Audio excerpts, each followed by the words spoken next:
Hi,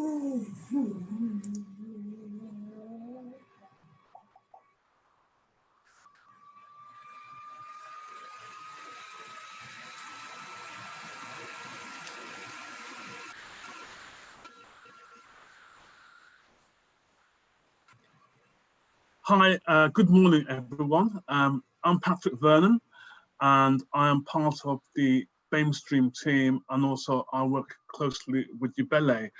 We'd like to thank you for signing in and listening to this important launch of a report which is looking at the national mapping of Black and minority ethnic mental health services in the context of bereavement and COVID-19. We are expecting about 500 people to join us today. So I'm going to give about another minute or so for people to join the chat. But you will see on the screen the itinerary for the morning. We hope to start shortly and we intend to finish by 1 o'clock. So it'll give you time to have lunch or to jump onto other future Zoom calls, which seem to be our life for the last 3.5 months under the lockdown.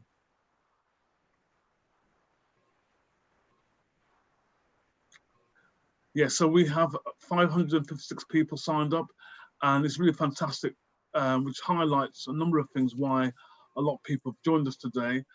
I'm sure there are people who have got experiences of the issues of the lockdown and COVID-19 around mental health. I'm sure there are practitioners and people working in mental health services who want to explore ideas and solutions. And also, in terms of the disproportionality of COVID-19 on Black and minority communities in Britain, this is now a national major issue of urgency. I just want to tell you what the lineup again. We're Carl Murray, who is a consultant and he's worked closely with UBELE on a number of reports, was commissioned to do a national survey, which he'll go into detail about, and this is a report that we are launching today. We have Helen George, who is a founder of BAME Voices and also a core member of BAMEStream. I'll touch basically on what BAMEStream is in a short while. She'll be doing a Q&A in terms of any questions that you may want to raise regarding the report. And then we've got Yancy, another core member of BAMEStream, Yancy Ralston, and she will be leading the panel discussions in terms of getting initial feedback from a range of speakers, including Tom Field, the Chief Executive and founder of UBELE. Unfortunately, David Weaver, who is the president of the British Association of Counselling and Psychotherapy, or BACP, can't join us today due to having bereavement, but he has got a video which will play regarding his views and perspectives. We've also got Adam Weatherhead, Managing Director of NASPIAT, Intercultural Therapy Centre, one of our core members of BAMEStream. And we've got Alison Penny, Director of Child Bereavement Network and Project Coordinator of National Bereavement Alliance, also speaking. And then we've got Stephen Webberley, Chief Executive of Crew's Bereavement Care. We were hoping to get someone from the Department of Health and Social Care, but unfortunately they couldn't make it. But we are hoping that to have a meeting with them to explore the findings as well. Just to tell you briefly what BAMEStream is. BAMEStream was set up a few months ago, and it's a combination of individuals and organisations working in the field of mental health, well-being, counselling and therapy. And at the time of the pandemic, numbers were quite concerned around the issue of the massive number of people from Black and Asian minority communities who were dying at alarming rates. And Carl will probably go into a bit more detail in his presentation about this. But if we know that under 50,000 people have died in Britain, we know a large portion of those are from BAME frontline staff in the NHS, as well as the wider community. And also, I'm sure that some of you on this call have got your own personal experiences of bereavement around COVID-19. I certainly have. I lost my brother-in-law, Alex, to COVID-19 in early April. He died in hospital in Derby, and it's been a really, really difficult period for my family, particularly my sister and my nephew, in terms of his sudden death and making the necessary arrangements regarding that process. And we know that bereavement is an ongoing process, and in many ways that's one of the inspirations for all of us coming together to form BAMEStream. We recognise that more work needs to be done around mental health, and we also recognise that particularly in the context of bereavement and COVID-19 and the pandemic, this is really, really critical.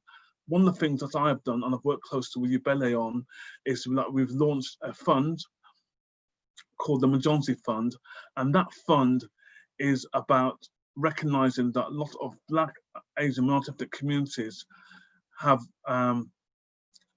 lost loved ones, co-workers, people in care homes, and the bereavement process, the goodbye process, the burial process has been circumvented because of COVID-19.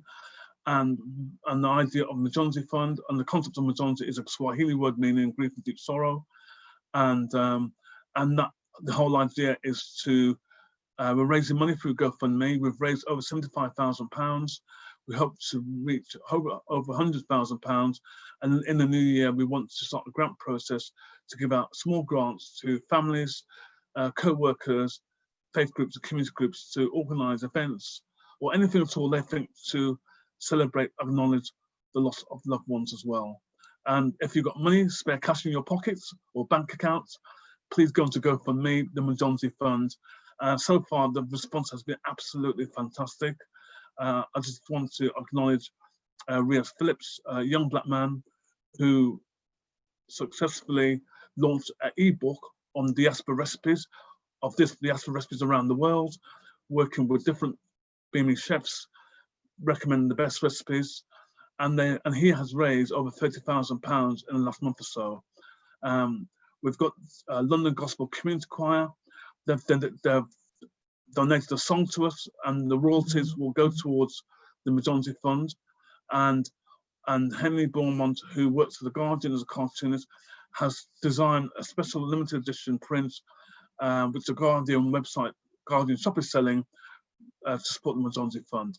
If you've got any fantastic ideas, how you want to help us, either leave messages in the chat or contact Ubele directly or myself. So that's the end of the adverts and around that. Now we're going to go into straight main meat of the business of today. And I'm glad to say that we are officially launching a report, and you're probably aware there's been numerous reports around COVID-19, but this report is kind of special and unique because we wanted to get the perspective of frontline community organisations as well as the NHS about how they're dealing with the whole stuff around bereavement and support for BAME communities. And we know there's been lots of news stories and reports and people sharing their stories, but we want to know, and ultimately, how can we influence, shape services, influence and meet the needs of this pandemic, which really in many ways is unprecedented in terms of the number of deaths and the impact of bereavement and the wider issues around mental health that we all know around of representation as well. So I'd like to invite Carl Murray, who has done this fantastic piece of research work with support of many of you online who've actually contributed in the survey. But I'd like to pass the floor to Carl, who will go into great details and summarise the key findings of his research, and then Helen George will kind of lead the Q&A session for any questions you may want to ask regarding the research and methodology or anything else that you want to share based on your experience as well. So over to you, Carl.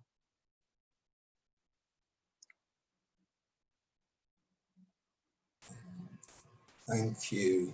Sorry, my unmuted.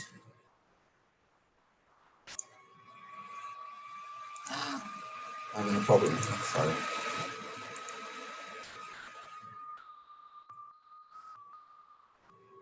Okay. Are we on? We are. Thank you, Patrick, for that introduction, and apologies for that slight glitch. As Patrick said, the research aimed at looking at how we could support organizations, but fundamentally, it was also about trying to understand the nature and the presence of BME-led mental health support services across the UK. The starting point for us, in a way, has been linked to I'll go back to April at the outset of the crisis, when the Intensive Care National Audit and Research Centre had produced an initial report on patients in the intensive care wards who had died of COVID. That had showed, and it was the first documented report that actually indicated ethnicity as part of its reporting at that time. So in a way, it was almost groundbreaking in that it took the lead on identifying through its processes that something like 24 to 28% of those patients who had died in hospitals were on intensive care machinery were from the BME community. When you contrasted that with the national picture of somewhere in the region of 13%, you're getting a sense of a doubling of the concerns and the crisis. And that had, in a way, galvanized a number of institutions and commentators to start looking at what was going on. One of those institutions was Public Health England, who then, on the back of that report, amongst other things, initiated a two-pronged review process. I've listed them as Report 1, 2020A, which is the first one, which basically looked at the data and the underpinning, and the follow-up, which is 2020B, which is better known either as the Beyond the Data report. But what they were saying and what they were looking at is this question of the impact of COVID-19 on the Black, Asian and minority ethnic communities, where it was shown statistically that they were being disproportionately affected, especially those over the age of 80. And as of, and I'll come on to that later on, as of last week, the more up-to-date PHE report still indicates somewhere in the region of 80% of deaths are over people who are over the age of 60, with a high proportion of those over the age of 80. So in terms of age bracket, the elderly over 70 predominantly are at the highest risk. And if they are within the BME community, they are even at a greater risk. The report sought then to map, this survey then sought to map what provisions there were that were led by, that was focused around the BME needs, and that was led by BME-led organizations, as well as those organizations that supported the needs of BME services. The finding that we're open will be useful in supporting the development of the services, especially around mental health and well-being. The lockdown itself has spawned and has generated a number of issues, and some of which we're going to pick up on as we go through. And so, without further ado then, the report itself, when you get a chance to see it, is organized in this particular way. There's a general section on method and general characteristics. I'm not going to go into all of that today as part of the presentation, but I'll pick up any questions anybody wishes to ask. We then focused on BME-led organizations and support. There's also within this, we also looked at those public bodies that commission mental health services. And that may be of interest to some to see what the responses were there. And then we try and wrap it up in terms of a general overview between the two, the BME-led and non-BME-led and public sector, in terms of the general conversations around what the surveys tell us around mental health circumstances. We do conclude with some recommendations, and at the end of these slides, I will present a truncated version more because of presentation reasons. We also listed and brought together those organizations. As I said, this is a mapping exercise, so part of the appendix is that starting point in terms of identifying who we have so far identified. The aim there is this is a start rather than the end. So if your name is not on the list, I'm sure BAMEStream wouldn't mind adding you to the list following this presentation. So some of the characteristics then, 101 responses were received, and they were representative of the following. 10 out of the 12 regions that we had identified, which included Wales, Ireland and Scotland. As you could see, we received responses from Wales, but we have not yet so far received any responses from Northern Ireland or Scotland. But that's early days yet. The overwhelming majority coming from London, as you could see, the Northwest and then Yorkshire and the Humber. And coincidentally, Wales was next. And responding organisations indicated working with close on 22,000 clients a week. And this is just based on the 101 responses and the work that they're doing. And so you are beginning to get a sense that if we were to do the mapping much wider, as we add to the mapping, we're actually beginning to see the volume of concerns. And I'll say a little bit more about that later on as well. 50% of those respondents were identified as BME-led. That is, having 51% or more of their governing body who were represented from the Black, Asian and minority ethnic group. And again, London saw the largest number within that cohort of 51. I'm just going to skip through some of these because we could pick some of those up. But I think the other thing is the age range. The majority of respondents provided mental health support in the main to 25 to 40 years age range, over 40% of that age range. So that's at 25 to 40. And of those who provided service to the broader 18 to 64, the majority delivered what was defined as common mental health concerns, followed by counselling, bereavement and trauma. Some of the key findings then, there's an increased demand for BME-led bereavement services, and the lack of adequate dedicated services reflect the wider structural inequalities, and this can have a compounding impact on the mental health and well-being. There's an increased demand for mental health services, BME mental health services. However, there's a lack of BME mental health provision, and again, part of the mapping and the tracking is part of that process to identify who's out there. Smaller organisations who want to do work around bereavement are unable to do so due to lack of funding.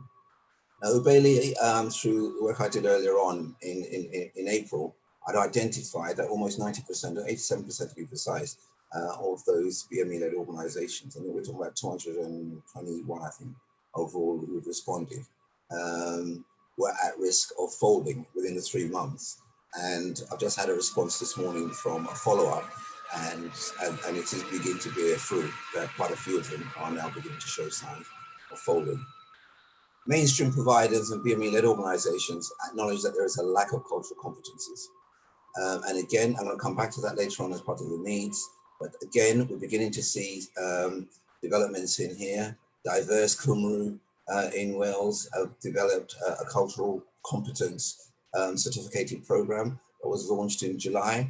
And so we are beginning to see some signs occurring. Commissioners are aware of equality issues, but do not factor in this in the decision making. Again, we pick this up a bit later on in a second, and that is an interesting aspect here, is that whilst the rhetoric is of one approach, there seems to suggest the practice actually belies that rhetoric. So we're going to pick that up in a second.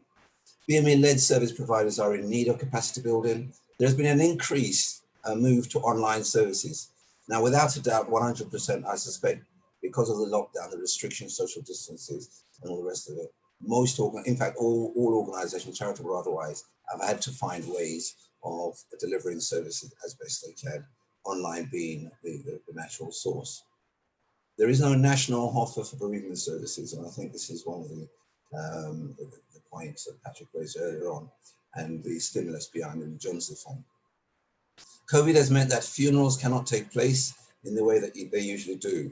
We've heard from communities around the country in terms of the Sikh community, the Muslim community, Jewish community, Christian, and you name it, where it is a factor and it is an issue in terms of how does people sort of say goodbye to their loved ones on a video screen. So what has the survey told us then? In broad terms, I'm not going to go through the report itself, but I'm just going to pick up some key highlights. One of the tables we've got here, we asked the question, does your organisation provide any of the following services? And we've tried to split it in terms of age group, as we said earlier on. So you've got your 0 to 17-year-olds in terms of counselling, psychotherapy, common health and well-being support, and bereavement and social prescribing.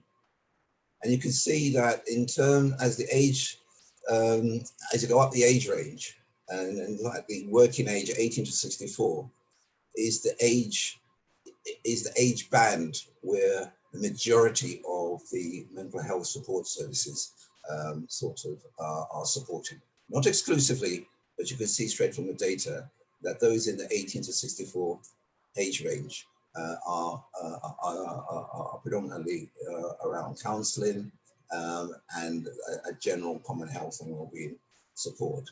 However, bereavement is quite high, and the psychotherapy work is also quite high equally.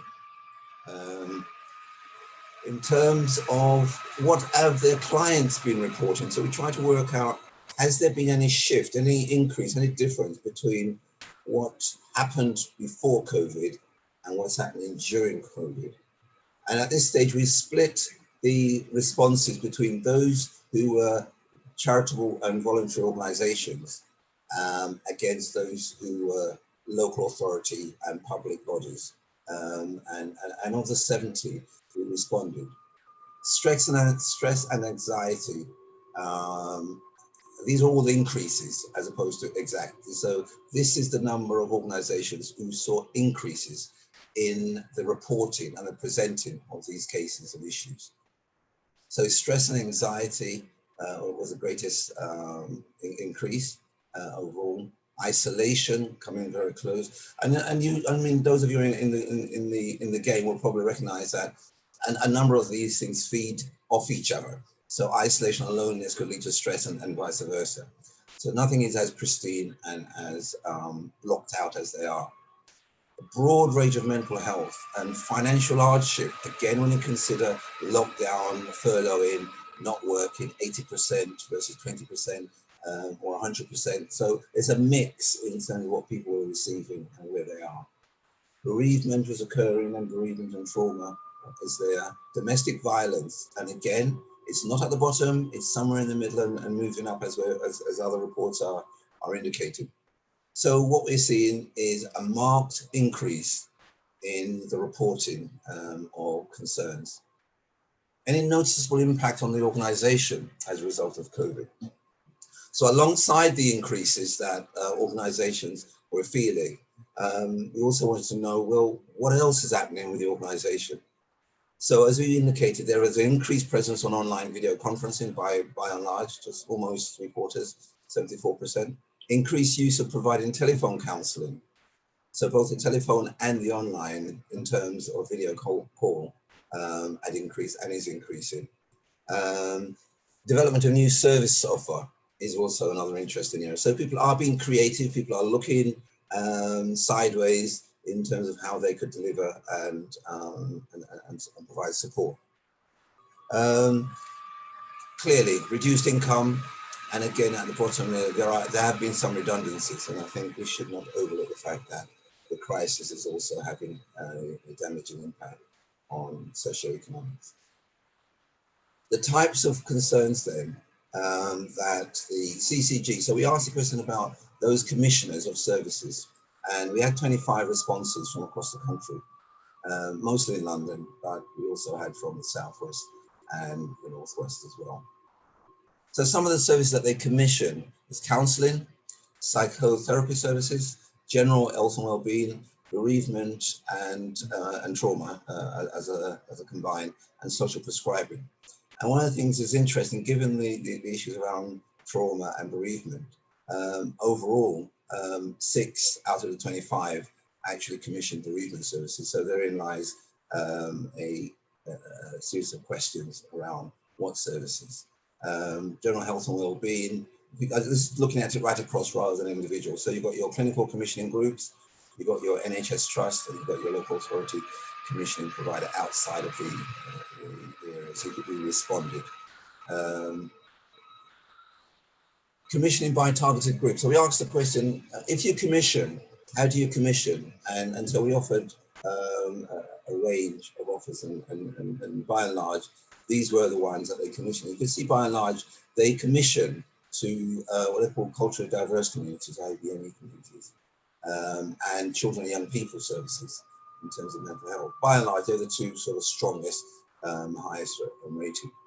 And if you see in figure 11, did the public bodies, these commissioners, asked applicants if they were BME led? On the one hand, as you see figure 10, they say they commission in terms of culturally diverse communities. But when you ask the question, how do you know that they're culturally diverse communities, and how do you know that the organizations are BME led as a pointer? And you can see those who said I never thought of it, 7, and those who said no, they hadn't, overwhelmingly far exceeded those who said they did. And so there are some questions to be asked in terms of the extent to which they are directing their services to BME-led organizations in terms of their reach. Other than funding, which of the following do you think your organization could benefit from over the next 3 to 12 months? And we had a range there, but rather than dwell on this, because this might be small and sort of straining to the eye, what I've done for the next slide is to just break it down into the top 5. We can always go back in terms of questions. And so the 5 highest ranked support needs over the short term, that's the 3 to 6 months, and let's say over the next 3 to 6 months from June, July onwards. So we're reporting now, so we're talking about from, let's say, September onwards to about December. Looking at developing culturally sensitive training to support BME clients, that's the needs. And this goes right across the board. Online, which includes commissioners, online advice skills development, and that in a way you begin to see that coming through in terms of the platforms that people are using. Telephone advice services, relevant and appropriate workshops in areas of specialism and networking opportunities. And over the broader, longer term, what we're seeing is, again, developing culturally sensitive training. So that is something that's coming through strongly. Networking opportunities with other practitioners, relevant and appropriate workshops in areas of specialism, online advice and skills development, and fundraising. Now, one may assume that over a short term, there will be high rating for fundraising, but I've also detected, as people responded, that the emergency funding program that's been put in place has been a lifesaver for many of the organizations. And I think it is worth us making a mention that during this march to where we are now, that has been of extreme benefit to a lot of organizations. So some of the comments people are making in terms of their services. We offer financial help, such as providing supermarket vouchers, which we didn't before the outbreak. We moved from face-to-face information advice to telephone as part of the support, signposting people to, in terms of information, and again, delivering food parcels. And this was something that was coming through quite a lot. Is that a lot of organizations were switching in terms of isolation and restrictions to helping out, and then finding that they're having conversations on the doorstep. Massive increase in referral rates. And from the president of BACP, he commented that BME people and communities are dying in disproportionate numbers because of this virus. We want to see a strategy that addresses the ongoing trauma that is being faced by BME communities. There needs to be an urgent conversation about culturally appropriate, high-quality therapeutic interventions. We need to see the importance of counselling services at this time and the role they can play in reaching these communities. And that really underscores where BAMEStream is trying to move the agenda. And somebody wrote, personally, my mental health is affected. The death toll and lack and removal of services as expedited trauma, anxiety and pain attacks, lack of sleep and stress. I'm a patient as well as a volunteer and to support my peers, usually known for my inner strength and ability to uplift and encourage others. We all are now feeling very low. more technical, helpful website, video, laptop, phones to have more online presence, digital equipment, again, bereavement support helpline, setting up on online support group. And again, this is something coming through from organizations. Some of the workers are at the forefront and feel they also need support, which is probably explains the networking need. We didn't ask questions of the organizations in terms of what their clients were saying. And so as a result of other pieces of work that we've been doing across London and in Wales, we've been able to identify a number of voices.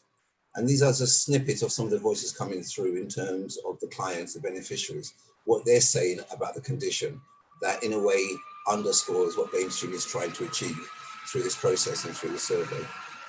This lockdown has made me reflect on trauma, sadness and loss. It has made me think about how I would cope if somebody close to me passed away. This has become a very real concern for me. I'm particularly scared to lose my husband. Then I remember that it might be me who passed away first. I've begun teaching my husband how to cook, so he's better able to look after himself should this occur. This lockdown period has brought us closer as a couple on a spiritual and emotional level. The COVID experience has changed my way of thinking and living. It is changing the way I socialize and interact with others. Most of all, it has left me disillusioned and suspicious of those charged with our health, safety, and security. And again, this is drawn from Young Minds. It just published, I think just came out on Friday. They call it Summer 2, which is their latest report with young people on mental health. I alternate between anxiety, so bad I shake and cry. I can't concentrate on anything, and then depression, so bad that I can't get out of bed. I'm also so scared of being infected and then infecting others that I haven't left my house in nearly 100 days. My anxiety levels are through the roof. It's incredibly difficult for me to get through the day without crying. I'm ridiculously irritable and experiencing horrendous mood swings. Being in lockdown has made me feel trapped, and I feel like I cannot talk about anything or express myself with my family. So this pandemic has essentially forced me to suffer silently. I won't read through all of those, but you get the picture that the concerns around the pandemic and its influencing on our health and well-being is stark. And in conclusion, before I go on to the recommendation, I've in the report, and I think this is worth me reiterating, there will be the need to, no doubt, to better manage personal anxiety alongside concomitant implications associated, for example, with death and bereavement. One of the implications of the restriction measures has been the capping of people able to attend funerals, which for some communities can be traumatic, as they would not have had the chance to properly see off their loved ones or old wakes, nine-nights, and so on. If they ever felt loneliness, such an occasion as this adds further to such feelings. Anxiety is high against the backdrop of the disproportionate impact of COVID-19 on BME communities, which means the role of BAMEStream in supporting BAME-led mental health service providers will be crucial over the coming months. And so to the recommendations, and this is my last slide. Arising from all of that and the journey, and I'm hoping you're still staying with me, and because it has been, I think, worth the while to this point.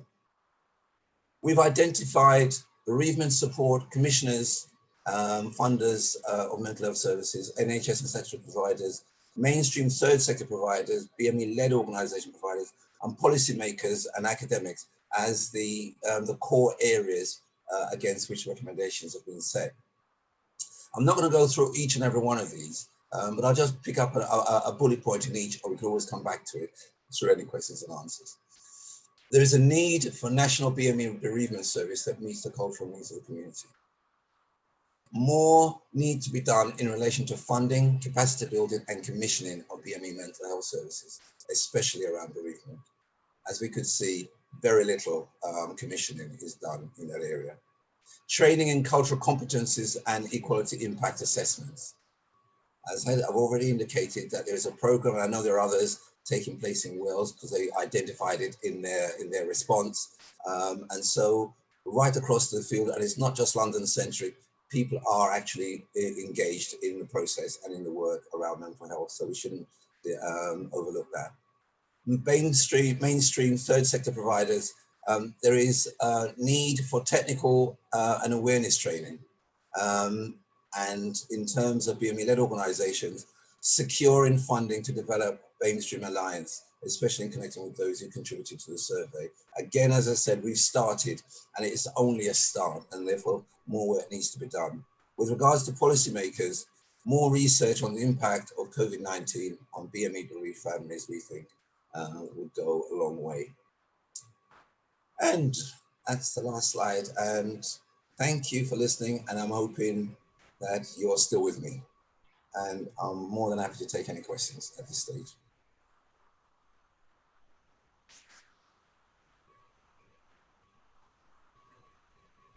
Hi, Carl. Hi. Okay, so some comments first. Really pleased to see the dialogue around culturally appropriate healthcare and wellbeing services. And another one, that the findings in the survey will really help assist in influencing discussions with commissioners. So that's some of the comments that were made in the chat. There's a request for your slides. Are you happy to share them with the attendees? I think following today, it will be publicly available, yeah. Okay, and did you manage to look at the North-South impact? And did you get any services respond to the survey from the North-South? We got it from the Northwest and the Northeast were strong respondents as a collective. But as it indicated, outside of London, the next greatest number was in the Northwest and Yorkshire and the Humber. Okay, okay. And again, if you can recall, how many Black, Asian and minority ethnic mental health charities did you responded to the survey? 51. 51. Okay, that's great. Thank you. Over to you, Yancy. There was a question in the group chat, Carl, and someone was asking, how can this work be done in rural areas where systemic racism is not recognized? My first question is that don't start from the premise of racism, but start from the premise of a service that needs to be looked at.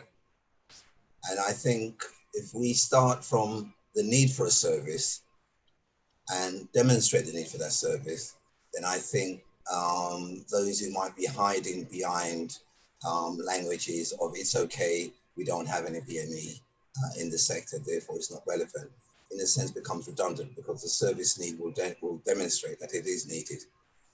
In some cases, the other side to that argument is to assume that we all live in a very, how would you say, secluded and non-interactive and non-integrated agenda arena and environment.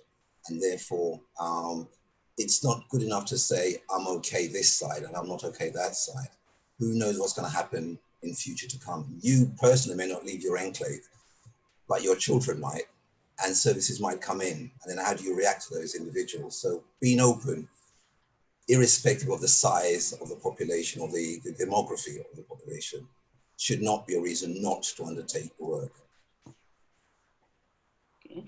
Thanks for that. There were a few comments on the use of the word BAME, and I'm not ignoring it. We're not actually going to respond to it in this conversation because we're short on time and we really want to get into the kind of nitty-gritty of the report. So, but we acknowledge those comments around the use of the word BAME. That's a conversation for another space.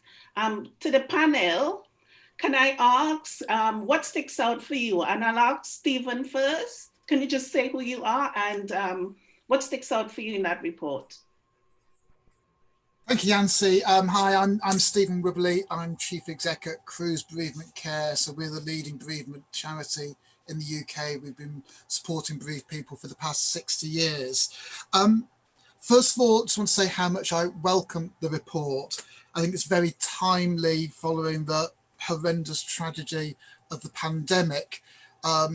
We can talk about the 60,000 excess deaths, the disproportionate impact on people from BAME communities, but let's not also forget all the people who lost loved ones for other reasons over and above COVID over the past few months, who weren't able to say goodbye at funerals, weren't able to visit people in hospitals, and importantly, haven't had the support from their families, friends and community that people normally do when they're grieving.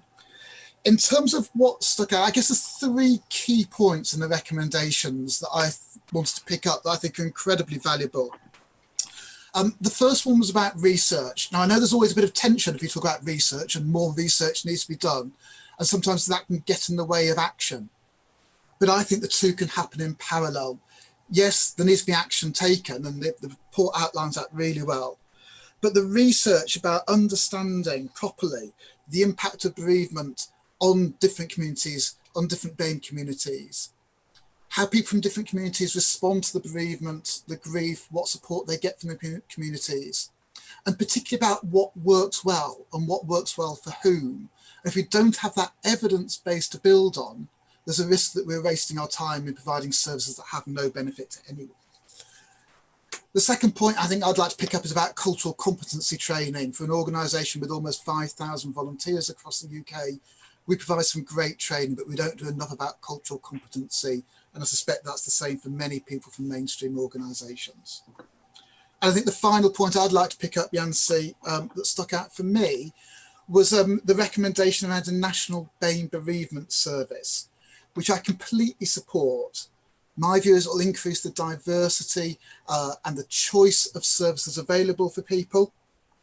But we also need to recognise the challenges that a service like that raises for mainstream organisations like Cruse.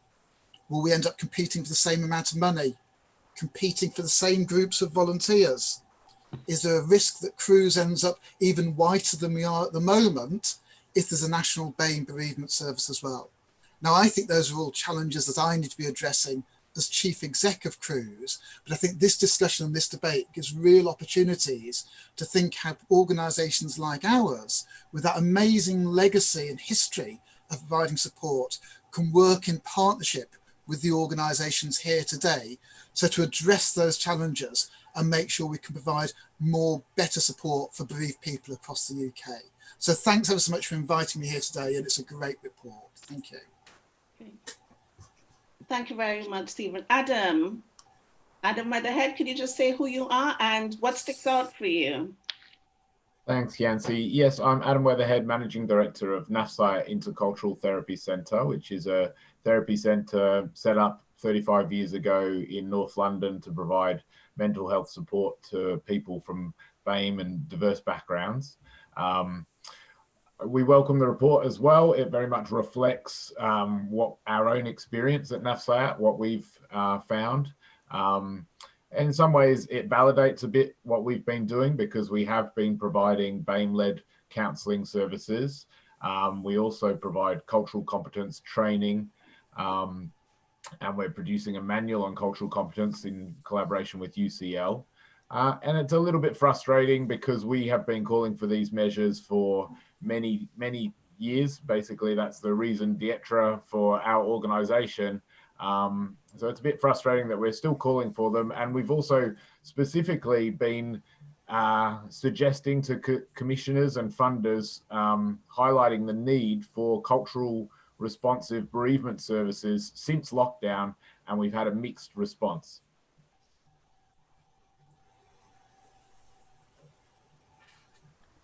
Thanks, Adam. Thank you very much. Alison? Thanks, Yancy. I'd also like to strongly welcome the report. I think from really the middle of April, when we started to see the disproportionate impact of COVID-19, it was raising big concerns for the bereavement sector and the wider mental health sector as well. And while the PHE reports have been really helpful in understanding some of the data underlying that, actually what we need to be thinking about is the fallout on communities who, if the disproportionate impact of the virus is then of course having a disproportionate impact on those who are bereaved as well. Just three key things that stuck out for me in terms of the report. The first was around the increased needs that were being reported by service leaders, and particularly around stress and anxiety and loneliness and financial hardship. We know that those are additional risk factors for bereavement. And as Carl said, all of those factors are kind of interrelated, but I think it's really important that we think about the practical concerns and the practical challenges facing bereaved people at the moment, as well as the emotional ones, and how those combine. And some of those findings reflect quite strongly what's also been coming out of some of the data from COOTH, which is the online young people's service, which suggests that concerns around anxiety and depression and suicidal thoughts the increase is higher among children and young people from Black, Asian and minority ethnic communities than it is from white communities. I think also in terms of the issues for services that emerged from the report, I was also really struck, as Carl was saying, by the adaptations that services are making in response, again, to some of those kind of particularly practical and financial concerns. A really significant issue about moving into online working. And I think there are some issues there about how that works, both for existing service users and also for new service users. And Colleen made a point in the chat about internet poverty, and I think we have to be really mindful of the way in which services are delivered and whether we're excluding people by the necessary impact of lockdown, and how we can make sure we're reaching out to communities that might be needing support. But I was really concerned about the financial vulnerability of some of the organisations in the report, so particularly those micro organisations, but being aware as well that 38 out of 57 responses were from small and medium organisations. So I think there are some really key challenges around income, and while there has been emergency funding available, it is about longer term support for specific organisations that are meeting the needs of Black, Asian, minority ethnic communities, and particularly those who are bereaved within them. So I just wanted to take a reminder just to colleagues who are running services that the community fund is still open until the 17th of August, specifically around some of the emergency funding around COVID-19, but that does include support around end-of-life care and bereavement, so it is definitely worth having a look. And also at the support that Independent Age have put out for those of you who are working with older people from Black, Asian and minority ethnic communities. And then the final point I just wanted to make was about commissioning. It's good that the report had responses from commissioners. I think that's really encouraging, and it demonstrates engagement that can be built on. It was very striking that the vast majority of commissioners were not asking whether services were led by Black, Asian, minority ethnic communities, as well as being intended for the CCGs that responded were specifically commissioning bereavement and trauma support. We know that the commissioning picture is very patchy already, and I think that is a definite area for development. Thanks. Thank you very much. Thank you. Stephen, there was a comment in the chat to you, and it says, it isn't about providing more cultural competency training at CRUISE. It's about addressing the structural racism that makes it such a white service as you described. I'd agree with that. I think cultural competency training is part of what we need to do, but part of a range of things. And I think for an organisation, as I said, like ours, that's been around supporting bereaved people for 60 years, there's a huge challenge about how we address structural racism, the culture, traditions of the organisation to make it fit for purpose for 2020 onwards. And that's about engaging with people, like people on this panel here, who are looking at developing services, developing approaches, lobbying government at a national level. It's about engaging with our local communities where we've got local branches around the country. But it's about looking at who's working CRUISE, who's making decisions, running CRUISE, who our volunteers are. it's about across the board. There's a range of things we need to be looking at. The important point is we're making a start around doing some of that, which is why I'm so pleased to be here today. Cultural competency training was one part of the whole plethora of things we need to be addressing. Okay. And if someone was interested in volunteering for CRUISE, how can they go about it? Someone's actually offered here. That's great. Good to hear that. There's details on our website.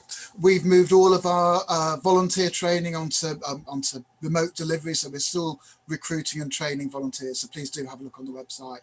We're always looking for more volunteers, so please do join us. Okay, thank you very much. We have a short message now, a video message. And then we just come right back to the panel.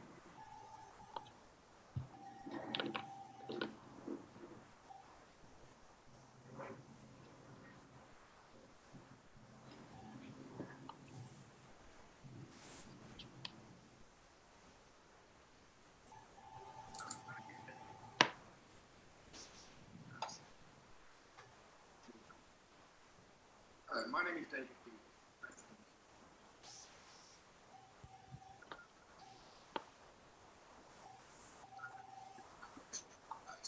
Just to commend BAMEStream and BAME for this really important piece of work in laying bare some of the terrible implications of COVID-19 on Black and minority ethnic communities, but in particular that the services around bereavement and other support services are so sparse that they will add to the trauma that is already in existence and will continue and will accelerate over the next few years as a result of this absolute tragedy. Really, it's up to government to ensure that there are culturally appropriate therapeutic interventions that form part of policy and part of legislation to ensure the healing of the nation. Because you cannot have a situation where such disproportionate impacts are hitting on those very people that are ensuring this economy stays afloat and do nothing about it and expect the economy to survive or even to thrive going forward. You cannot have a situation just on moral grounds where you leave this, the osmosis, as if things are going to get better.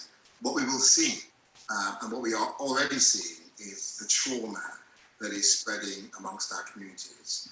And as counsellors and psychotherapists and mental health practitioners, you will know that we have not seen anything yet, that the impact of trauma kicks in later on downstream. And it is so important that the services that are provided address the manifestations of that very fact. Bereavement services really need to be looked at. Other support services really need to be looked at. And actually, all of us as professionals and professional bodies really need to ensure that race becomes a mainstream issue. Race becomes a mainstream issue. COVID-19, as I've said, has laid bare all those inequalities that have already existed. And the issue of race has to be tackled head on. And I know that BACP have stated their commitment to really working on this issue, and I'll be part of that. But I know that working with BAMEStream and working with New Belly on this initiative will all go well towards ensuring that progress is made. But what it really needs is not kind words and not intelligent reports alone. It really needs action. I commend this work to you, but let's take action. Let's make sure things happen. Thank you very much.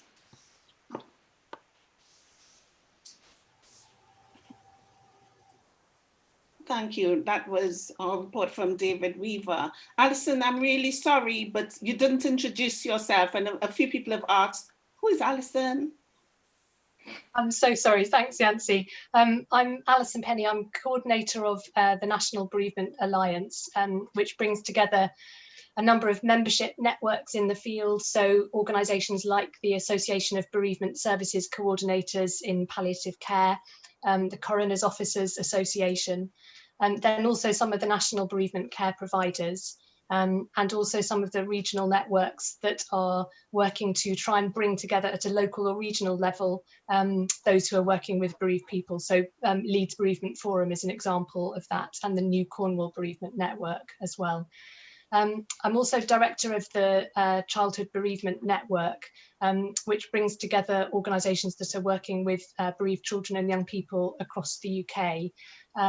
So we do signposting to organisations that are working with children and young people, advocating for children and young people and those who are caring for them following a bereavement.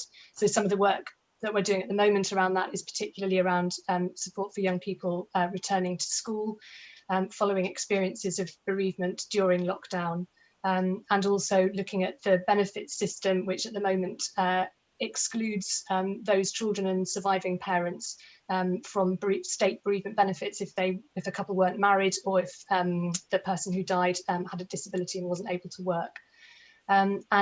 We also try and support professionals and practitioners in the work that they're doing, providing networking opportunities and opportunities to share good practice and learn from one another.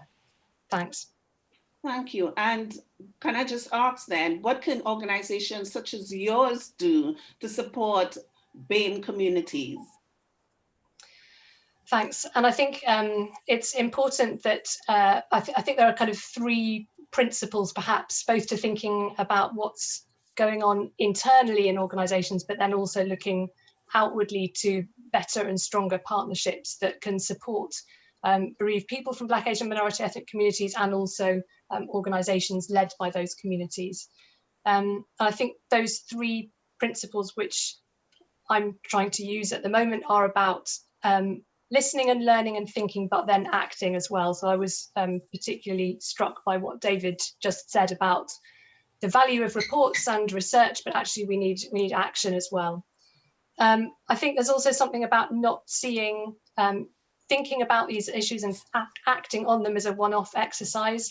I'm very conscious that there's been some very good examples presented at conferences about really strong working, for example, between hospices and particular communities. And sometimes those are funded for maybe 6 months or a year, and there are good findings from them, but then we don't see anything more of that project because it hasn't got sustained funding. So there's something about needing kind of longer term sustainable support. And then I think the other kind of key principle is about trying not to be defensive. I think a lot of organisations at the moment are thinking, why haven't we been tackling these issues sooner? Why haven't we done more? But it's really important that that in itself isn't a barrier to acting now. This has to be an opportunity for learning and improving. So in terms of what services can do, and this is particularly thinking about services that are working directly with bereaved people, I think starting with knowing the local community is really key. So for any organisation working in a local area, it's absolutely critical both to know the demographics of the community at the moment, but also to anticipate needs. I was struck with what Carl said about not being. It's important not to think this isn't an issue for us here. But to be aware of the fact that communities change and that it's important actually for all services to be thinking in an inclusive way more broadly. So I think it's really important that services are actually collecting data about ethnicity, about other equality issues when they are looking at who is using the service, and then looking at whether that is appropriately representative of the local community. And if not, then to talk to communities about why that might be. So what are the barriers to accessing support? And beyond that as well, what might be the barriers to continuing with support as well? So how is the service seen or understood in the wider community, and listening properly to those reflections back and asking what else is needed? I think there's something about trying to get everybody in the organisation on board as well. So this is not just an issue for managers and fundraisers. It's critical. It's an issue for all paid staff and volunteers in an organisation, for trustees, also involving referring organisations or potentially referring organisations. So talking to GPs, talking to local community groups about why or why not they're referring people to that service, and asking what more is needed. I think it's really important to ask current service users about their experience of the service, but also former service users as well. I think sometimes, we know sometimes that the impact of receiving support might not be measurable, maybe for 6 or 12 months after receiving it. And I think probably in parallel to that, there's something really important about asking service users who've maybe had a bit of time to reflect on their experience, not just giving feedback immediately when the support finishes, but also being able to reflect back about what did help, what didn't help so much, and were there any aspects of the service that were particularly uncomfortable or difficult that could be improved. And it's really difficult to ask those questions sometimes, but I think it's really important that services are doing that. And that's about asking questions of people who have actually used the service. I think there's also something really critical about understanding more about why a service might not be sufficiently appropriate or accessible or welcoming. And there's been some work going on more broadly in hospitals, looking with fresh eyes at how some elements of the service in hospitals might be perceived. And I think taking that kind of fresh eyes approach to walk through every experience of the service is really key. So the first point is actually, are people aware of what the service is, what it does, and how it's provided? Is it very clear how people can get in touch? How inclusive is the literature about the service? Who is it that answers the phone for that first phone call when it takes such a huge amount of courage to pick up the phone and ask for support? Actually, what is the response that's made? And then how does the assessment process feel? How are questions asked? How is information gathered about what would be the most appropriate support for this person in their bereavement at this time? And then actually, how do the sessions go? So not only thinking about one-to-one support, but also thinking about group support as well. And I'm really conscious, particularly at the moment, while groups are running online, it's a huge step to access support for the first time. And I know when services are being run face-to-face and in person, sometimes it's possible to have a look through the window to see the group before you actually make the first step in. Actually, if you're joining a group online, it's very difficult to do that. So I think there are some real issues, particularly at the moment, in terms of service challenges. I think it's very important that that mainstream services are very clear about what they can and they can't offer. And I think it's important as well that they try and signal their intent to be inclusive, even if that is if that's a journey rather than a destination that they've reached. So even by signalling that these are issues that are being tackled and looked at within the service, I think can be helpful. I think there are some really useful audit tools out there which mainstream services can use to think about their practice. I think the Improving Access to Psychological Therapies report has already been mentioned in the chat, but I can put the link to that in, and I think that is a really useful starting point for services. But I think also it's really important for services not only to think internally, but also to think about partnership working and thinking about not only trying to increase referrals from particular communities, but thinking about genuine partnership working. So some examples of that are some work that's been done in Oxford with some of the mosques, looking at particular aspects of support related to faith communities. Asking actually what is needed in terms of information about grief, even before then the therapeutic services themselves might be accessed.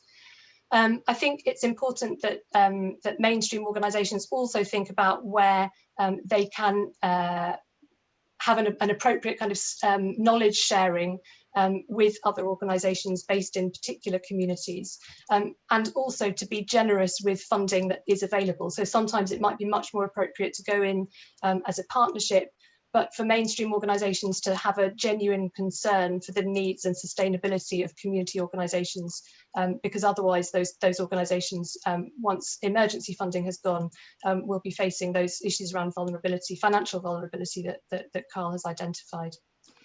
So those are just a few suggestions for how mainstream organisations can respond. Thank you very much. Stephen, is there anything you wanted to add from your organisation's perspective?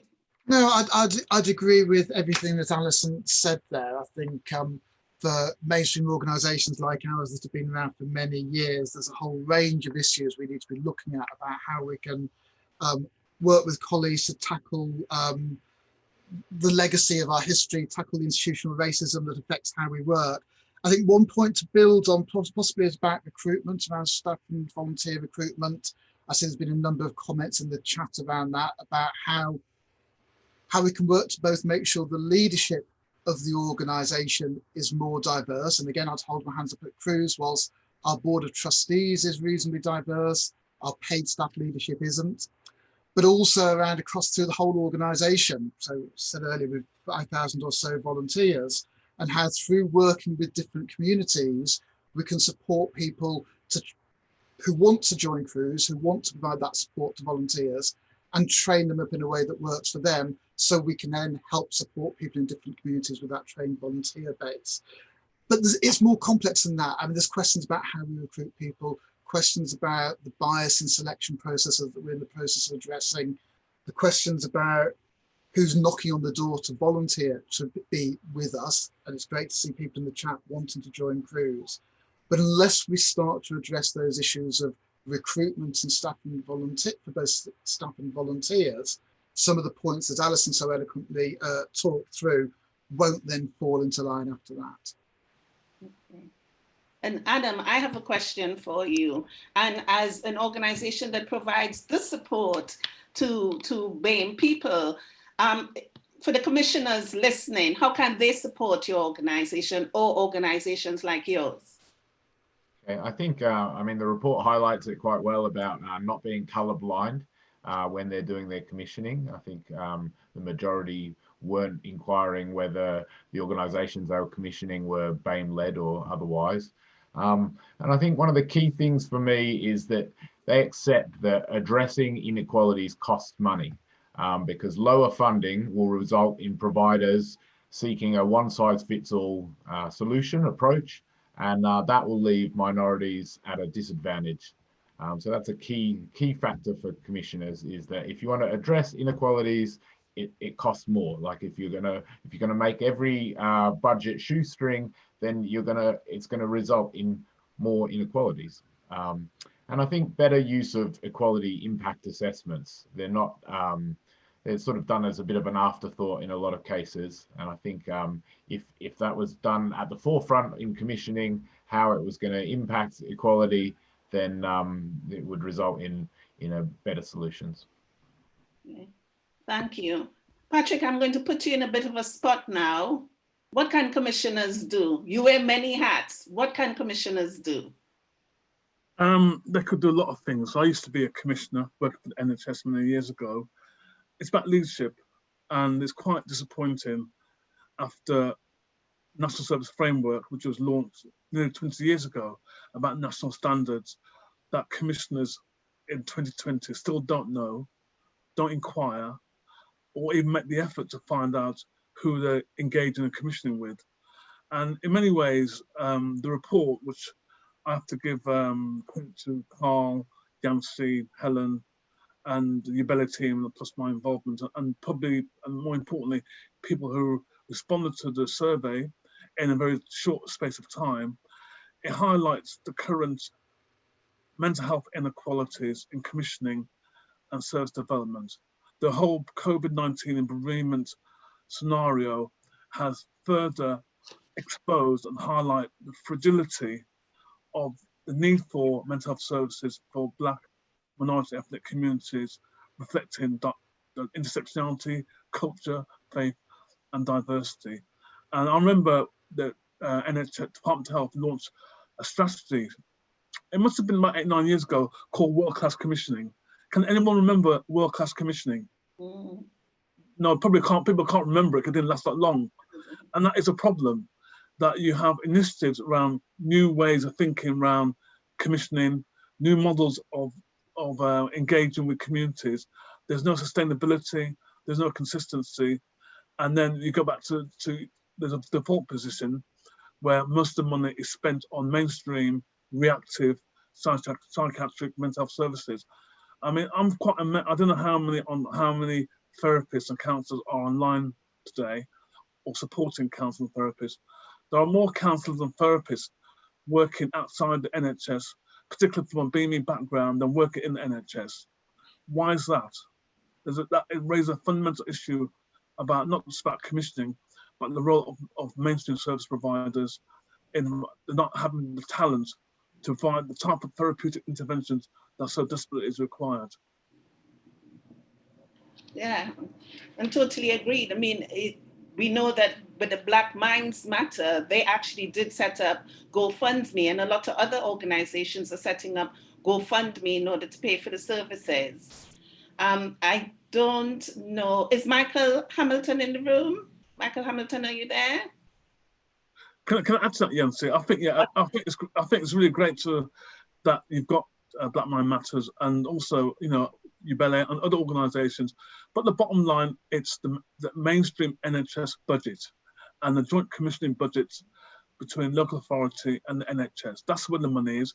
We spend £120 billion a year on commissioning services, and we don't even get a decent leg up in that. So I think, yes, it's important to have bespoke fundraising services. I know Black Thrive, they've raised some money as well to create therapeutic spaces in Lambeth, and other organisations doing stuff. But the bottom line, it's the mainstream. We're taxpayers, and what's quite clear with the COVID-19 situation is that, and what was mentioned in David's video, that we are all key workers. We contribute to the economy, and we're not getting a fair deal. Absolutely. I mean, the Majonzi Fund shouldn't have to be set up in the first place, my personal opinion. Yeah. Yeah. But Patrick, can I ask, in terms of the report, what stuck out for you? I know you know some of this because of your past experience of working in commissioning, but what really did stick out for you? Well, it's not just commissioning. I've been a counsellor, I've chaired health scrutiny on health services. I've worked for the NHS, worked for the Department of Health, so I've got and plus involved in Health Watch, and I'm currently with the Healthcare Investigation Branch. A book came out quite recently, the handbook, the International Handbook on Black Mental Health, looking at the African diaspora needs in Britain, in America, in the Caribbean, around a Black Afrocentric perspective around mental health services. And what's quite clear, and I think Karen's on the line, one of the editors on the line, so hi Karen, and I did a chapter in that book reflecting on the history of mental health policy in relation to Black communities in Britain. It feels like we are in Groundhog Day. Reading the report, obviously it's in the context of bereavement support around COVID-19, but at the same time, it feels like Groundhog Day. How far have we advanced in developing an inclusive, intersectional mental health services that meets the needs, whether you've suffered from bereavement loss, or you're going through some kind of trauma in your life? It's still, to me, it still feels very patchy, and the recommendation around a national offer is quite critical. And I think it's great that we've got Steve on the line, Steve making statements about what Cruise can do, and I think we should work with organisations of Cruise. Black Lives Matter tells you about, well, what is the role of major organisation allies? How can they raise their game? So we support them, but actually there has been the business case for BAME-led services has gone down the pan in the last 20 years.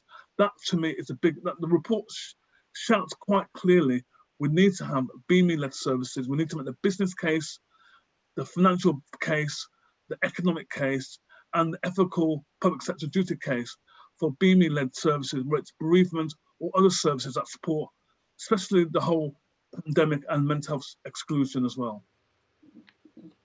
Yeah, I mean, in the chat, someone made a comment saying that, they see members of the BAME communities going to services when they're in crisis or in a compulsive fashion. And the important point is, how can we encourage positive engagement with BAME communities to mainstream services, in addition to setting up our own bespoke services? Yeah, sadly, you have to go back to the report that was done over 20 years ago, Breaking the Circles of Fear, done by the Same Centre. They did a fantastic report identifying the barriers. This was in the context particularly about Black men accessing mental health services, but some of those issues apply to other communities as well. And we've not learned the lessons of reports. We've not learned the lessons of how can we can mainstream, hence the name BAMEStream. We want to BAMEStream I know people hate the word BAME. I mean, I know, Yancy, we're not going to go there today. People hate the word BAMEstream, BAME, and I have issues with myself. But, and I think there's a conversation that's taking place in this country about language and what's appropriate language we should describe ourselves. And I think that's important that we have that language. But in the short term, it's about how we BAMEstream mainstream services, because we are part of the mainstream anyway, but we're reminded all the time that we're not. And I think that's the challenge. We all have to work together on that. Everyone is on this call. We all have to. Thanks. Adam, yes. question to you. The same question, actually, because you are actually in the field. You're working on that. Yeah, I think Patrick made a really good point about the business case. And I did mention that addressing inequalities costs money, but actually it's an investment. It's what we do is early stage interventions that do in the long term save money, because you don't have people turning up at A&E, which is where the real funding is spent.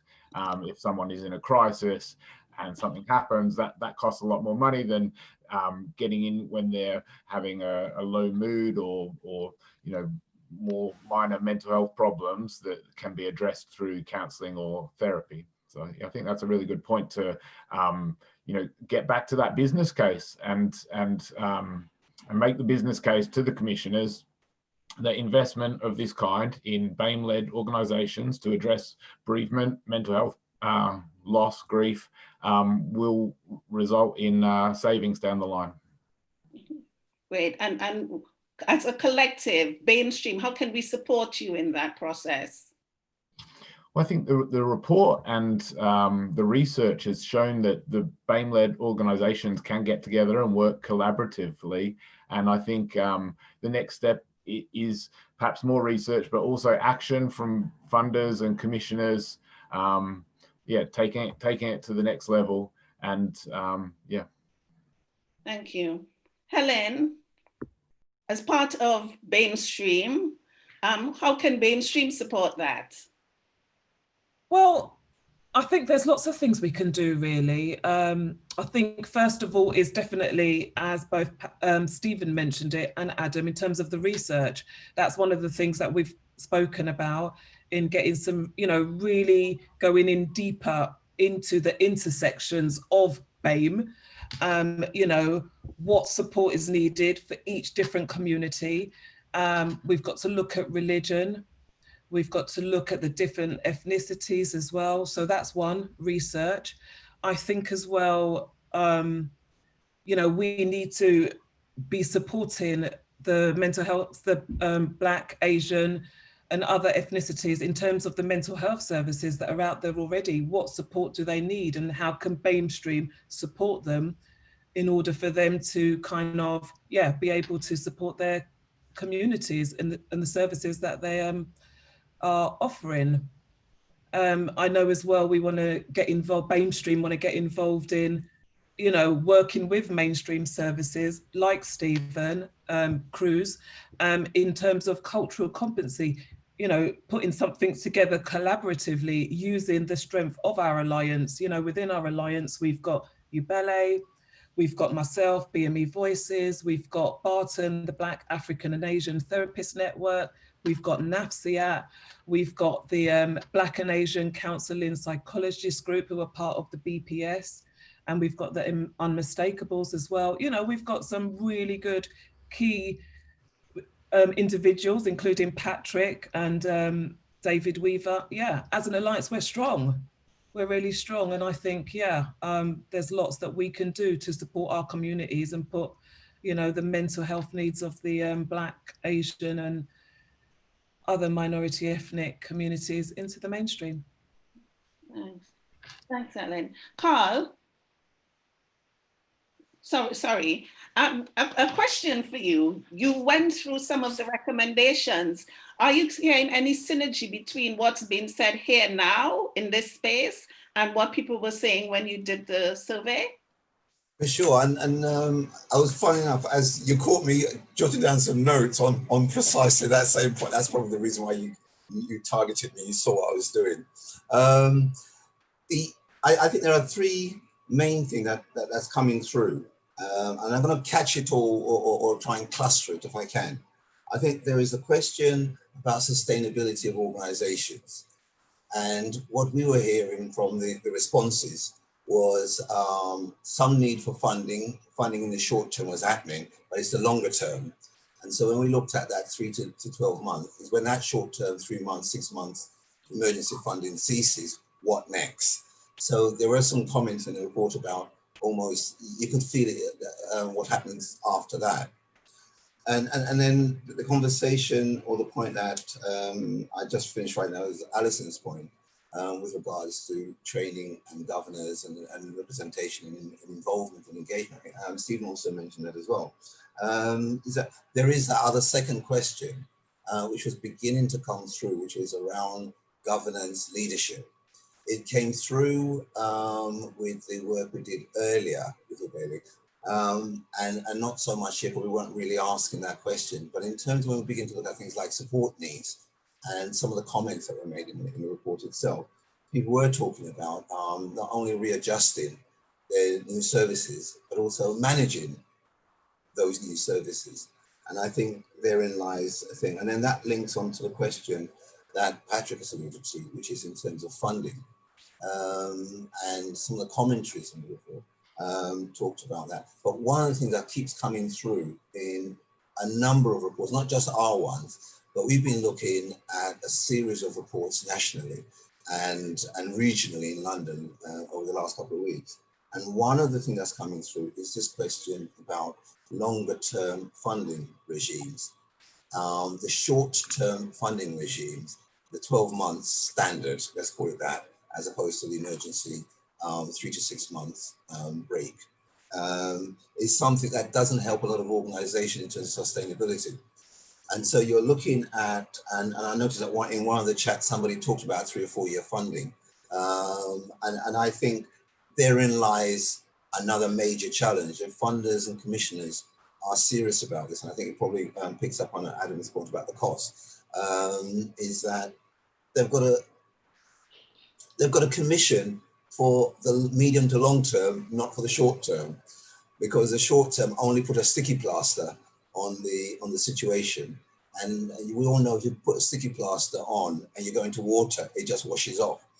And in the crisis we've got and the scenario we have, it's like water, so it will wash off. I hope that analogy comes through. And so there is that need for a medium to long term. I would say minimum 2 years, up to 5. But 2 years allows an organization to begin to grow and to put in place some of what it needs.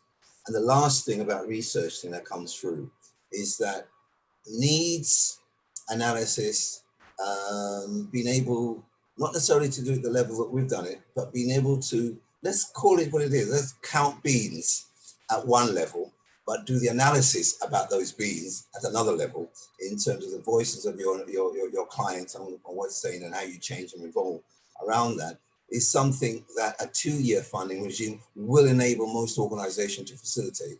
At 12 months only allows you just to count beans as output. It doesn't allow you to begin to look at outcomes. And I think therein lies one of the big dangers. So if we are going to commission by outcome, you've got to commission properly by outcomes. And you cannot commission by outcome in 12 months. Agreed. Agreed. I just wanted to make one comment before I lose it in the chat. Someone said longer term work is needed.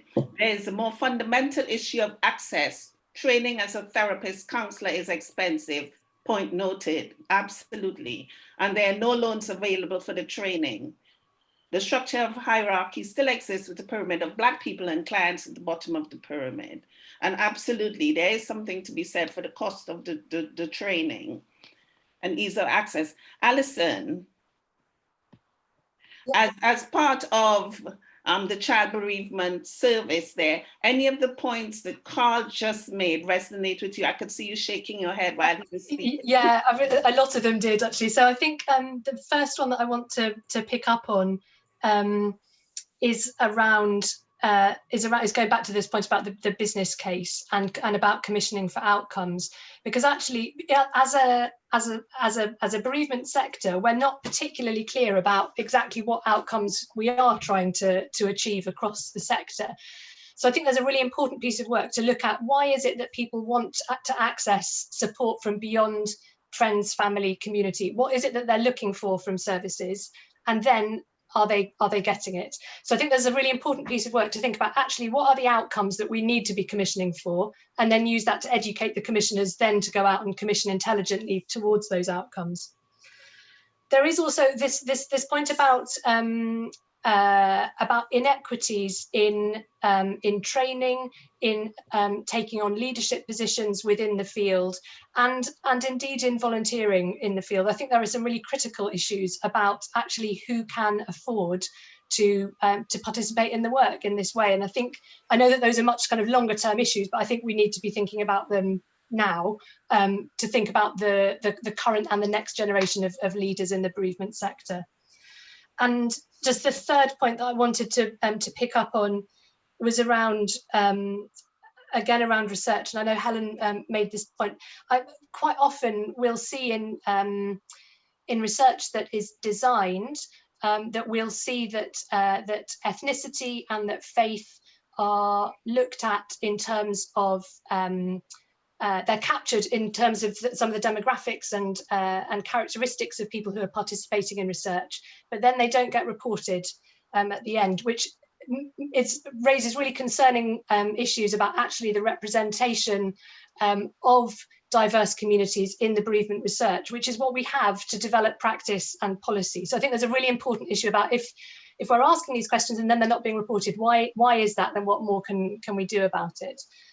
As well as then some very structured and focused research that is looking at particular needs and particular barriers to access. Thanks. Thank you. Thank you. We'll be taking some questions from the audience, so feel free to start tapping away, and Helen, I'll hand over to you. You're muted, Helen. Thank you. I've been making a note of some of the questions. And I think I'll start with one to do with COVID-19. And, you know, there are many people who have been bereaved by that. And one comment in the chat was that many people who are bereaved are too anxious to get help, and they're worried in case it comes up on their medical records. So yeah, how can they be supported at this truly painful time is the question. But I don't know if someone on the panel could answer that and put that person's, you know, anxieties at ease. Alison? I mean, I think one of the key things is about having a range of routes in to access services, and also being clear about the level of confidentiality that services can offer. I know that GPs and increasingly, I think, social prescribers are a really key route to referring into bereavement services.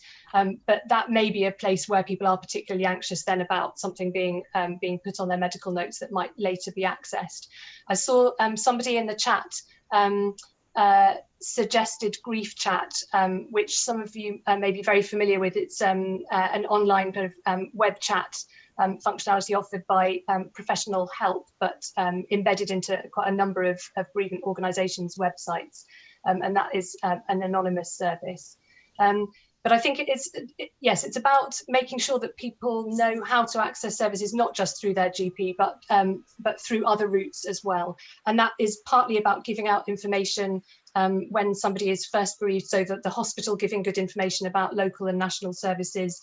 It's about funeral directors, registrars, faith leaders, all having knowledge that they can pass on to people about what services are available and how that support is organised and offered. Thank you, Alison. And I suppose it goes on to this next question, actually. How do we reach the increased amount of clients in the short term now, whilst the COVID-19 pandemic is still in place and little face-to-face work can take place at the moment? with the sense of urgency, you know, people actually suffering now. I'll open that one out. Shall I start on that one, Helen, and please others do chip in? And you're completely right that there's a sense of real urgency around the horrendous impact of COVID and the lockdown, as well as COVID itself. And I think there's something about incumbent upon all of us with networks into any communities that we link with to ensure that we are spreading those messages around what support is available from whom and what the choice of different supports are. So there's some bereavement charities that have databases of different bereavement agencies, so people can go on and find what support might be available in their area, different support, whether that's from CRUISE or other agencies. And there's something there about giving permission for people to ask for help, but recognising at the same time we shouldn't over-pathologise grief.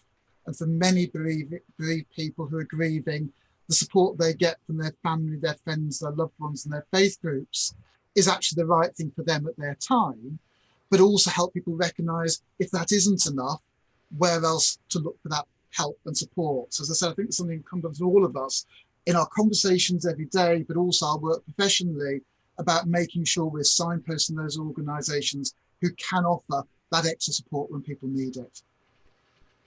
Thank you, Stephen. Does anyone else want to share anything?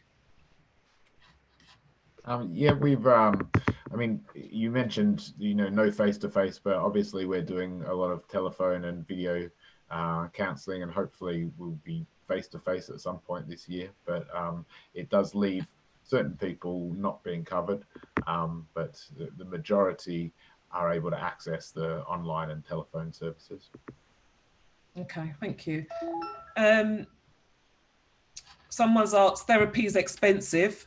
Who's going to pay for the long-term therapy as a result of COVID? And just to give a short answer on that, myself on behalf of BAMEStream, you know, we're looking to implement our own bereavement service, and that will be free for anyone who needs the service. Yeah, so yeah, that's what we're trying to do. Patrick, do you want to maybe add anything to that? Yeah, I mean, I don't know if Michael is online, but so obviously BAMEStream is a consortium. It's got a number of organisations such as NASFIAT, BATAN, BAME Voices, Unmistakable, and a number of individuals like myself supporting it. But I think we recognise that there are there's regional. I mean, there's lots of on the chat. There's lots of stuff happening in Manchester and in Wales and other parts of the regions and nations as well. And I think we need to work out what is the model, how we can support services, how we can tap into the extensive experiences that BAME therapists have, whether they're working in the NHS or working privately. And ultimately, it's about getting resources. So obviously, we're looking at getting money from the lottery and other sources as well around developing that. But the key thing is about developing the model. But and also it's working in partnership with mainstream organisations. So there's lots of issues around that's been raised already in the chat about training. Some questions have been raised. Ask questions about SWAT training, cultural competence training. Mainstream charities and their volunteers have, and we could provide a role in that. But also it's about how we can develop our own services as well. Notice in the chat the whole issues around the wider issues around mental health, around reparations and restorative justice, which I think is an important conversation. And I think that needs to be explored in the wider context of mental health inequalities, which I know some of us feel very passionate about. But there's an issue around the short term.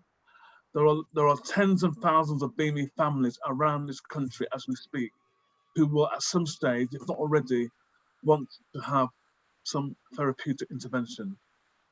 Who's going to provide that in a way that meets their needs?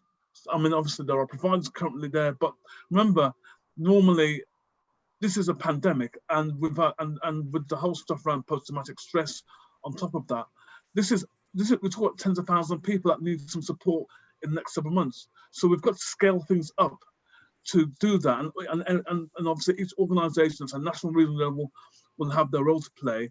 It's unfortunate that there's no one from the Department of Health on this call, but we hope to have dialogue with them, because it does require ultimately, what is the government going to do around this, around funding, resourcing, making sure that the policy drivers make that happen as well. We can do our stuff, but it's actually requires some leadership from government, which is really, really critical to this. They've already left wanting around how they're going to respond to the overrepresentation of deaths of BAME communities, especially frontline staff.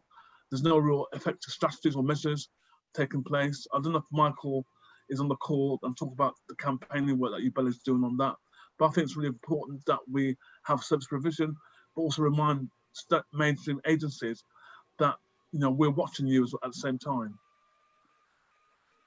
Thanks, Patrick. There's a few questions very similar to do with how we can engage with the communities, especially when, so yeah, here's one question. How can we expect more people of colour to access these services when they aren't seeing professionals who look like them?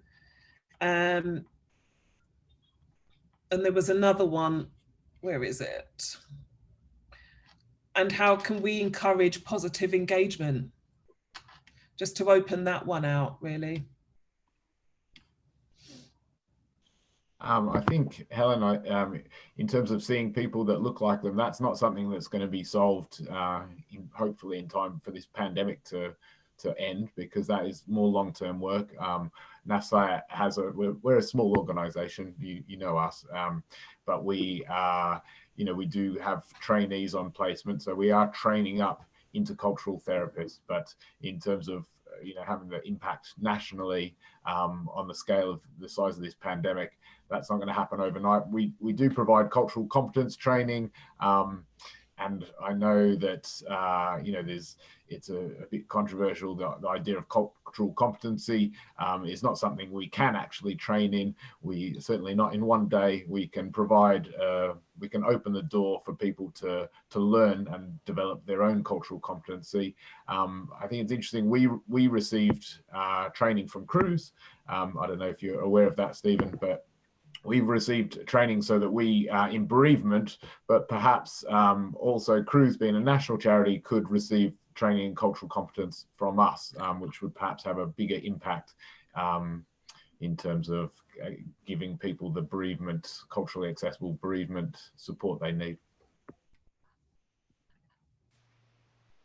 And that's just building on one of those points around people seeing therapists, volunteers, counsellors that look like them. As Adam said, it's a long-term thing. I think there's something about how we're working at the moment and not doing face-to-face work, and whether that's a benefit at the moment when our work is through web chat, through email, over the telephone, either through the national helpline, single call, or through ongoing long-term support.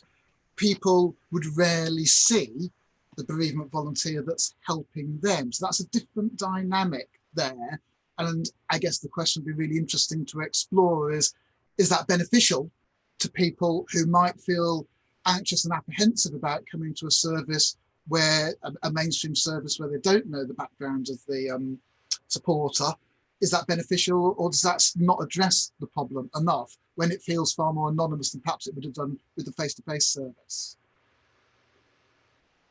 Thank you, Stephen. And just to say as well, we've been talking with Cruz and their clinical lead, I forget his name, sorry.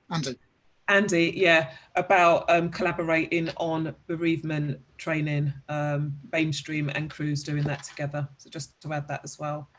Another question is, you know, and I think this has come up so often, especially in some services anyway, about the BAME community, that they're deemed hard to reach and unreachable, which they're not. Has anyone got anything to say on that, really?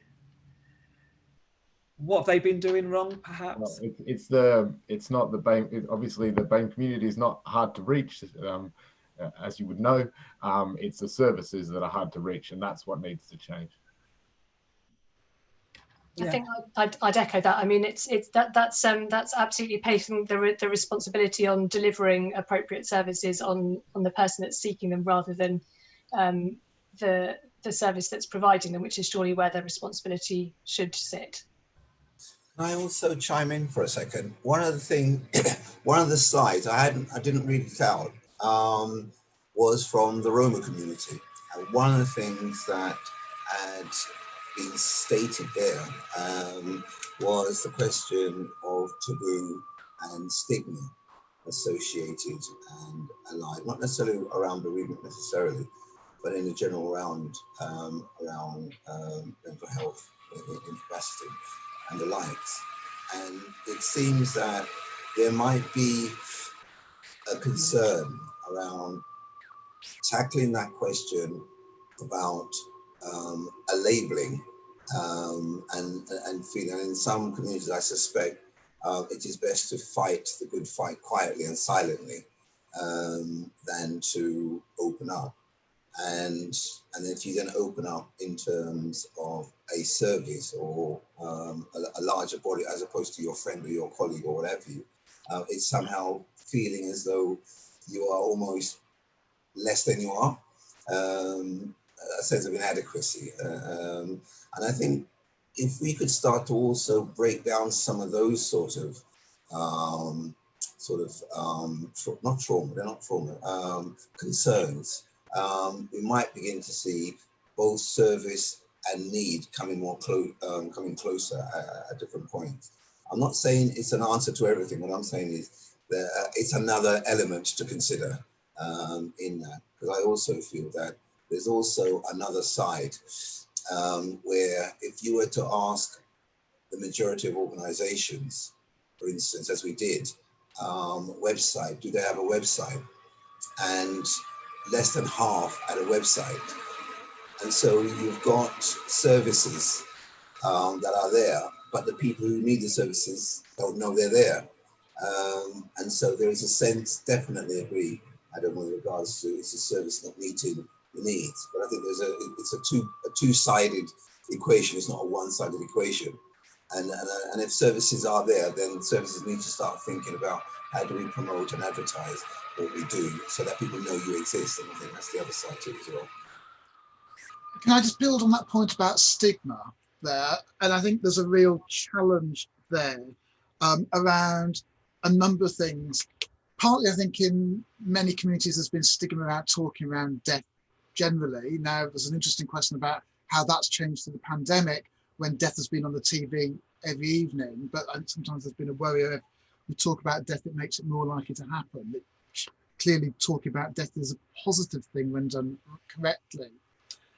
And I think if we don't talk about death and bereavement, people sometimes then avoid the conversations. I said earlier on, the importance of recognise that most people get support from when they're bereaved, from their friends, family, loved ones, community, faith groups. And if those people aren't comfortable talking about bereavement, talking about grief, then perhaps that support won't happen. We know, particularly with lockdown, people weren't able to access that type of support. And finally, overlaying that is the stigma about asking for help generally, and particularly asking for help around whether it's about bereavement or around mental health issues. And we know that for some people, just asking for help is a challenge. Plucking up the courage to pick up the phone for the first time is a challenge. I think addressing that question, addressing actually it's fine to talk about these things. It's not just fine, it's important to talk about these things. And where appropriate, it's important to ask for help as well, is really important. Thanks, Stephen. And there's a couple of comments in here as well to do with, you know, that there's already thousands of Black, Asian, or BME therapists already qualified and are there ready and waiting to actually, you know, do the work to support their own communities. They're out there already. So how can we utilize them, with paid work, really, that we can pay them. How can we pay them and utilize them to support their community? Thanks, Helen, for the Q&A section. Just before, we've got about 15 minutes, so just before we go into the next steps and closing, I just want to acknowledge two comments. One of which is the fact that the term BAME does have a psychological impact on the community. So I'm acknowledging that it is real, but we haven't gone into that discussion in this space because this was about something much more specific. And the other point which relates to what Helen was just saying about the numbers of unemployed and underemployed Black therapists. The comment is that cultural competency sounds like, how do we train white people to stay employed rather than how do we engage with the thousands of Black underemployed therapists? So I just wanted to acknowledge those two comments. We've got just about 15 minutes. Next steps. And Patrick, I'm going to ask you to lead this space since you've worn so many hats. You can help guide how we're going to take this forward. Okay, so it's been a rich conversation this morning so far in terms of the report findings, some of the key issues and recommendations come out of the report, some of the comments and issues raised in the chat as well as our panel members. And in terms of next steps for BAMEStream working in partnership with UBELE, there's a couple of things. Firstly, research has been identified. We recognise that this research work is a survey, and we all know that surveys have its own challenges and limitations. We did this in a very short space of time, as you can appreciate, along with other surveys during this pandemic. Everything has accelerated. I mean, if we were not in a normal circumstances, we would organise a conference on this. It probably took about 6 months to plan, or a year to plan. We've done this in a space of weeks, and the report has been done in a space of weeks as well. And so it means that we need to do more research work. We need, as I think Helen's already identified, and Alison's already identified, actually everyone's identified, we need more research work. And that's the next step. We need to work out the type of research work that needs to be done. And I think it's having more qualitative lived experiences of the impact of bereavement, emotional distress, and how it interfaces with services, because that's going to help to shape design services and even maybe training, as we know it as well. So that's the first thing, is about more research work that BAMEStream wants to be involved in, BAMEStream wants to support or to acknowledge as well. That's the first thing. I think the second next steps is about resourcing. So resourcing is on different levels. There's resourcing for BAMEStream. You know, we need to, we've had some resources to develop, to do a survey and pull together the results and to share the findings we do today. But we need to have resources to start thinking about the ideas of a model of a service, sharing good practice in partnership, look at the ideas of what kind of service do we want to develop, how can we work in partnership with organisations, and there have been so many messages on the chat of people offering what they can do, what they want to do, how they can get involved as well. So that, and it's also about resource. How can we campaign the case, making the business case, as Adam has talked about, also for BAME-led services, basically. If commissioners don't see it or smell it, we have to help them to see and smell it. So how do we make that business case in the context of the financial challenges facing the NHS, local government? There's going to be a spending review coming up quite soon. Is there an opportunity to influence that spending review in the context of COVID-19, BAME communities, for resources? UBELE has played a key role, along with Charity So White, in trying to make the business case for more funding around supporting BAME organisations around COVID-19 and lockdown. We now need to make a similar business case around mental health provision, around bereavement, and maybe even wider than bereavement, to be quite honest.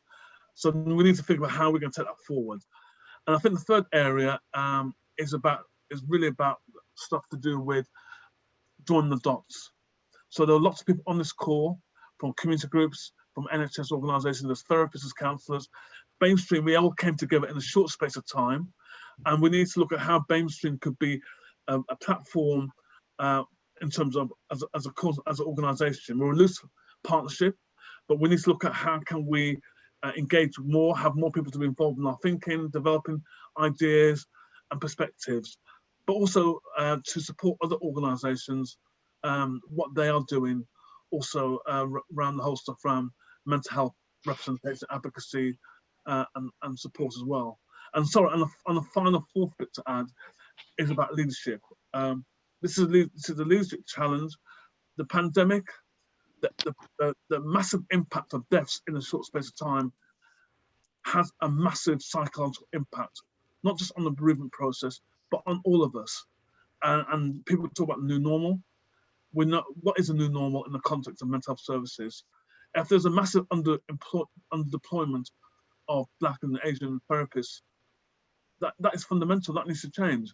If there's a massive overrepresentation still after all these decades of Black people in the system, that needs to change. If there is a lack of representation at senior level of BAME staff working at NHS organisations, commissioners working in NHS trusts, particularly mental health trusts, in terms of commissioning with local authority or senior leadership in local authorities around commissioning, political leadership. These things, and Black Lives Matter has, in many ways, has further making the case that race needs to be taken seriously, and intersectionality of race needs to be taken seriously. So everyone says that we have this window of opportunity to somehow make change. So in the context of COVID-19, in the context of bereavement, what does leadership look like for the mainstream organisations? Because we've deliberately chosen the word BAMEStream to say that we are here, we ain't going nowhere, despite the hostile environment and everything else wrong with that. We are here, we've contributed to this country, 400 years plus, yet we're not getting the same level of respect, dignity, and access to resources that we deserve as a diverse range of people reflecting the diversity of the former empire or colonization, call it what you like. We are here, we came here because you were over there, so we are here now. And it's about making sure that we have a kind of Britain reflects the needs that we need to have around services. And I think the whole stuff around bereavement is quite important. Again, the Majonzi Fund that we're developing, we want to use it as a way to support families, co-workers, and the wider community around to acknowledge people who have lost, who have moved on, and to use that as opportunity for some humanity.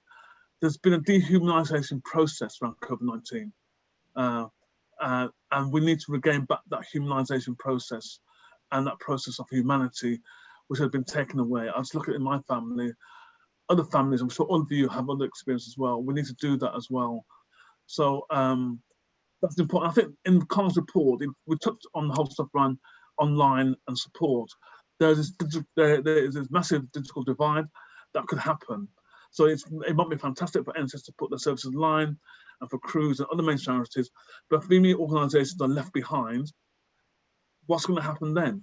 If we've got a second wave of the pandemic, if the new normal means that we're going to have limited one-to-one contact, it means there's going to be a further disadvantage for BAME-led organisations because they might not be in a position to even deliver services, and that might be picked up by mainstream organisations. And we know what's happened over the last 20 years. There's been a demise in BAME-led mental health charities. So it's about that business case again. So these are kind of things around next steps that we want to lead on, that we want to add value to, and be part of that wider debate. Thanks, Patrick. To the panel, and I'll go with Stephen first. You've heard Patrick's wish list, doable and achievable wish list. What one action point are you going to take to impact on that wish list?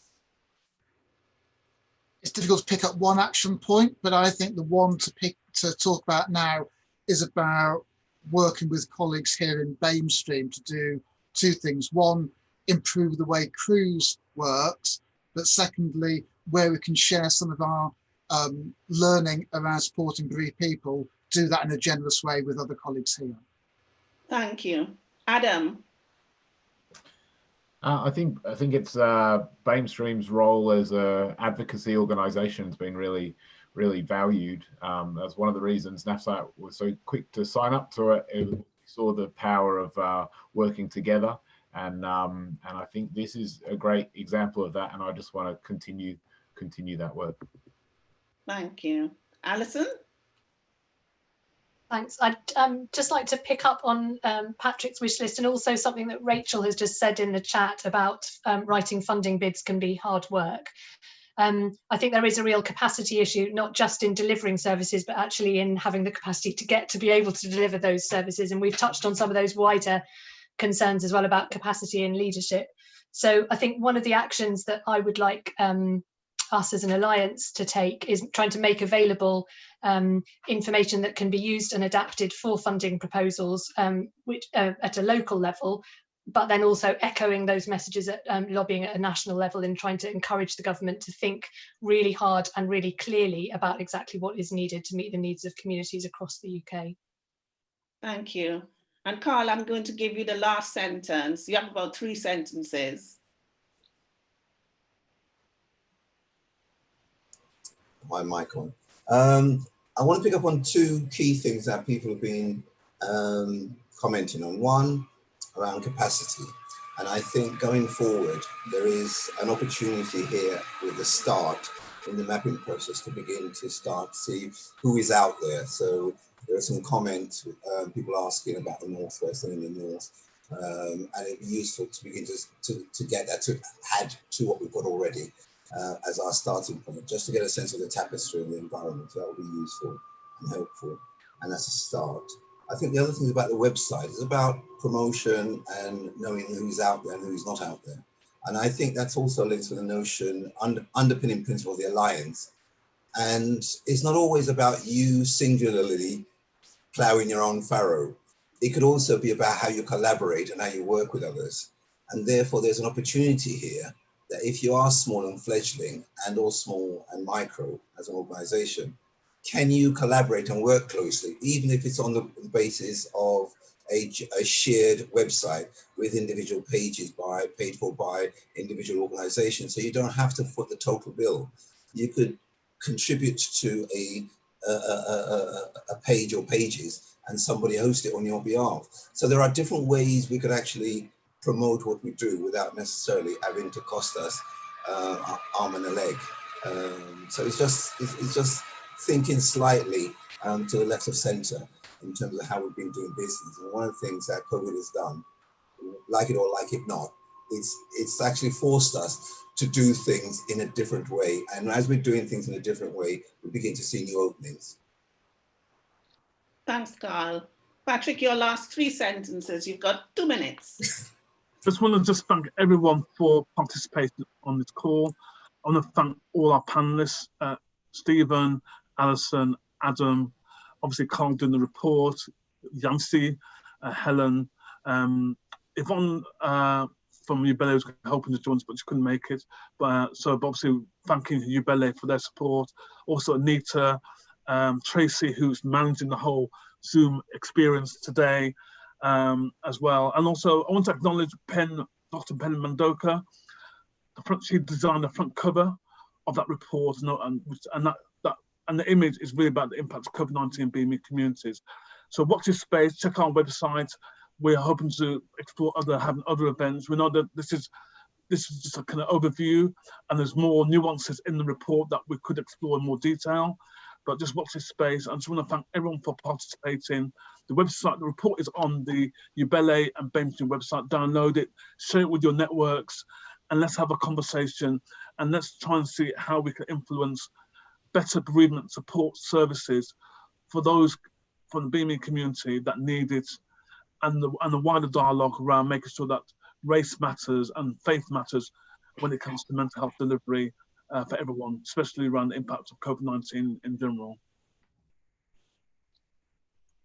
Thanks very much, Patrick. Thanks everyone again, and watch this space. Hop along to our Ubele website where there's more information there, and also we will be uploading the conversation, the chat, and the webinar to the BAMEStream website. The report is already on the website. Thanks again. Yancy, can I just quickly say thanks to everyone who's been really active in the chat and keeping the conversation going. It's been really interesting. And everyone's been sharing their views and yeah, sharing their contacts and stuff. So yeah, it's been really great. And I think the chat's going to be shared with everyone? Yes. Yeah, so thanks for that as well.